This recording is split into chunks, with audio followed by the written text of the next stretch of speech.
રાજકોટમાં કાળઝાળ ગરમી પડી રહી છે અને ગરમીનો પારો 39 ડિગ્રીને પાર પહોંચી ગયો છે। ગરમીથી રાહત મેળવવા લોકો ઠંડા પીણા પી રહ્યા છે। શહેરના મોટાભાગના રસ્તાઓ સુમસામ ભાસી રહ્યા છે, તો ગરમીથી બચવા માસ્ક, રૂમાલ અને દુપટ્ટાનો ઉપયોગ કરવામાં આવી રહ્યો છે।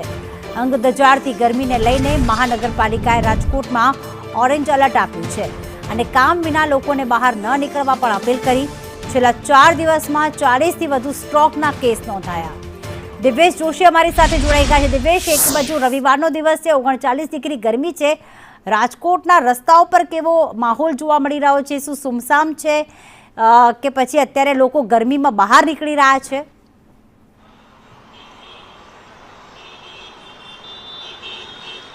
ચોક્કસ પ્રીતિ, વાત કરવામાં આવે તો છેલ્લા એક સપ્તાહમાં ગરમીએ હાહાકાર છે તે મચાવ્યો છે।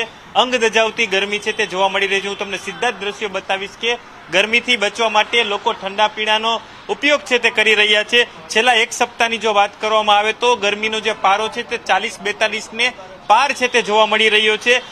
કોર્પોરેશન છે તેના દ્વારા ઓરેન્જ એલર્ટ છે તે જાહેર કરવામાં આવ્યું છે અને લોકોને અપીલ કરવામાં આવી રહી છે કે કામ વિના ઘરની બહાર ન નીકળવું। રાજકોટના જે રસ્તાઓ છે જાણે લોકડાઉન થઈ ગયું હોય તે પ્રકારે સુમસામ છે તે જોવા મળી રહ્યા છે। છેલ્લા જો 4 દિવસની વાત કરવામાં આવે તો સ્ટ્રોકના 40થી વધુ કેસ છે તે નોંધાય। ત્યારે મારી સાથે કેટલાય લોકો છે તેના વાત કરીશું। શું કહેશો, કઈ પ્રકારની ગરમી છે ને ગરમીથી રાહત મેળવવા શું કરો છો?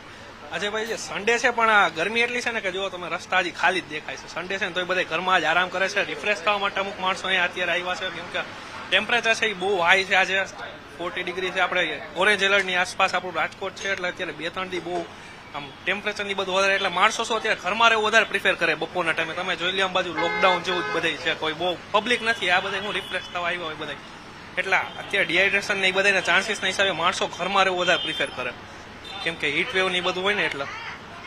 તમે જોયું કે લોકો ગરમીથી રાહત મેળવવા માટે અત્યારે ઠંડા પીણા છે તે પી રહ્યા છે। કોર્પોરેશન દ્વારા પણ અપીલ કરવામાં આવી છે કે લિક્વિડ છે તે વધુ પ્રમાણમાં પીવામાં આવે। નાના બાળકો છે તેઓ આઈસ્ક્રીમ અને જ્યુસ પીતા નજરે છે તે પડી રહ્યા છે। ગરમીથી રાહત મેળવવા માટે લોકો છે તે ઠંડા પીણા પી રહ્યા છે। છેલ્લા એક સપ્તાહમાં રાજકોટ છે તેમાં ગરમીનો પારો 40 ને પાર પહોંચ્યો છે। હવામાન વિભાગ દ્વારા 20 એપ્રિલ સુધી આકરી ગરમી છે તેની આગાહી કરવામાં આવી છે।